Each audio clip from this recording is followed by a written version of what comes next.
just few days.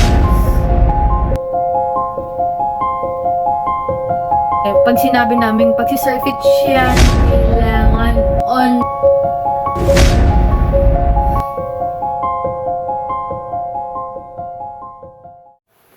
Hello everyone, or should I say hello sir. With this final output in PathFit102, I think this presentation is a chance for me to share my perspective, my thoughts, my takeaways, my impressions to this class and to our instructor as well.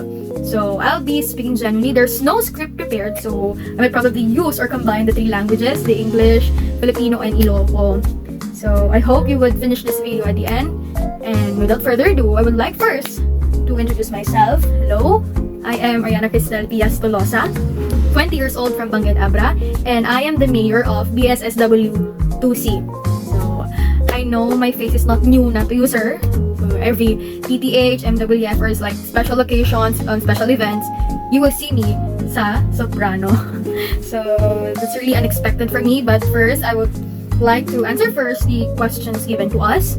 Okay, so the first question, what other things you mostly enjoyed during this subject? So honestly, we only met few or selected dates. Because of this hectic schedule, we understand that. But every time we knew that there would be a meeting, of course it excites us because knowing that our class will be on Fridays, we would expect or finish the week with a positive note.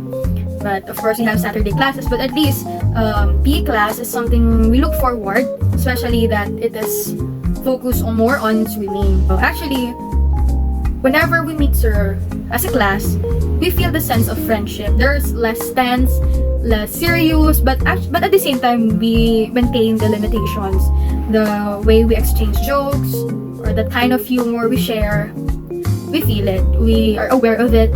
Other than that, my responsibility as the mayor of BSSW2C, I really enjoy the hustle of processing our papers in the parents' consent, because it's like a cue that there will be a swimming class by the end of this week or maybe next week. So even if it's kind of stressful for me, but I kind of built a productive routine wherein there's a strategy for me to do this efficiently as possible and quickly as possible. There are also times when I go to the CLaw, College of Law, they would recognize me. They would ask what college I came from, and once I mention it, they would, oh, ikaw pala yung nag-process ulit ng papers noon. Anong gagawin nyo? Then they will check the paper. Oh, you're going to swim sa resort, and they would check again. So they would wish us good luck and enjoy. And that's one of the things I really enjoy. Even it's kind of stressful most of the time because there are the students who don't really comply as soon as possible, but at least I had this patience and understanding towards them, and in order for us to really comply with the requirements before going on to our swimming class.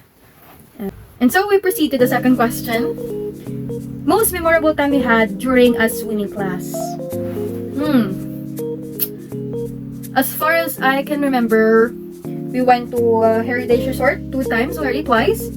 So one of the most memorable time would be the first time we went there, because tayo nga po yung nauna. Tapos we have no idea, and the time we went for a warm up before going onto the water, it's kind of like embarrassing for us because we were on our swimming attire. Then other students would watch us. And it's kind of embarrassing that with our weird positions, just doing what we are doing. It's kind of embarrassing, but at the same time, it's memorable for me because we exchange laughters, we joke around. But at least we were doing the warm-ups the right way, I think. I also remember when we went through the swimming on the kiddies swimming pool. You would always joke that kita niyo ata baka ma-sunburn kayo kasi ready kayo kasi baka tawag din, kita niyo ata baka ma-sunburn kayo, kita niyo baka malamas kayo, ganun.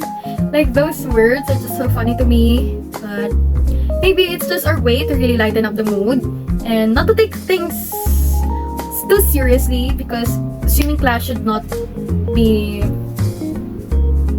too intimidating, but it should be fun as well, because I believe swimming is also a recreational activity.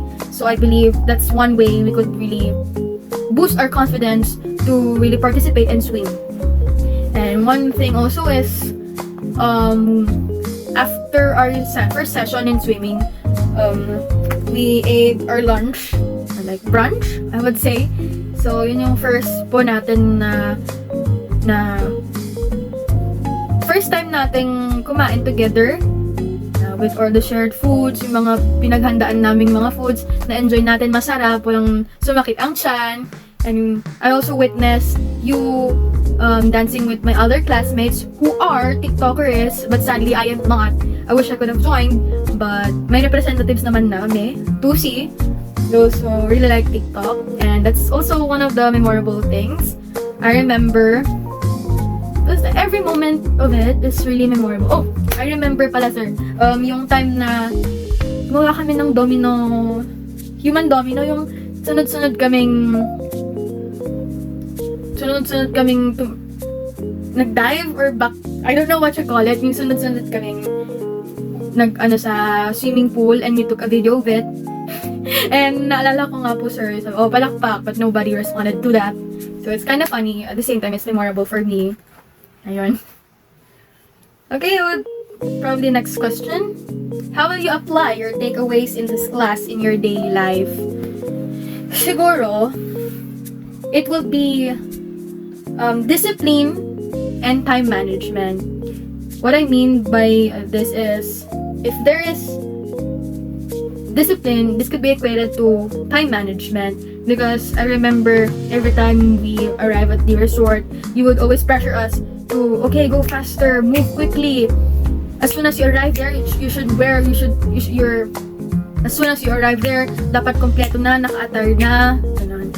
You know, the pressure that we receive is something na nalalearn namin, na i-improve namin, kasi pag sinabi namin, pag si Surfit yan, kailangan on time ka palagi. Yun yung isa sa mga naging takeaway ko, which is very useful on our daily life, kasi hindi naman kailangan na lagi ka na lang pa-chill-chill, yung kailangan may task ka na, chill ka pa rin, sa cellphone ka pa rin. Of course, you really have to divide your time, and of course, di mo naman yun ma-achieve if you don't have discipline.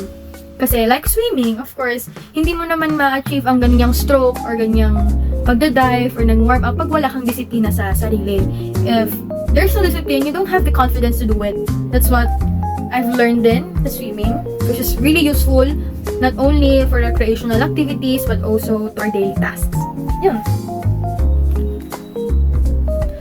For our next question, how will you apply your takeaways in this class in your future career?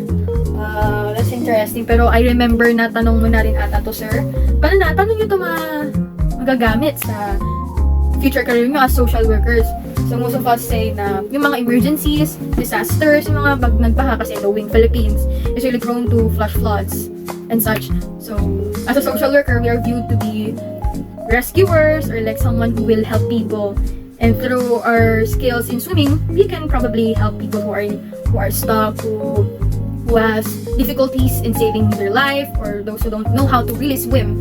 And maybe it's our edge to help those in the authorities or those who are professional in that certain field.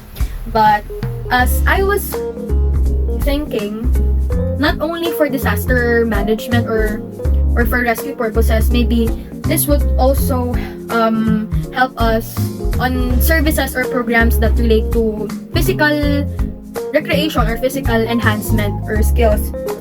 Wherein, for example, if my client is or has the potential of doing sports like swimming, of course, I will want, as the social worker, for my client to really engage on physical activities or anything that interests my client, especially on swimming. At least, if my client is really fond of swimming, then I would probably encourage them to enhance their skills in swimming.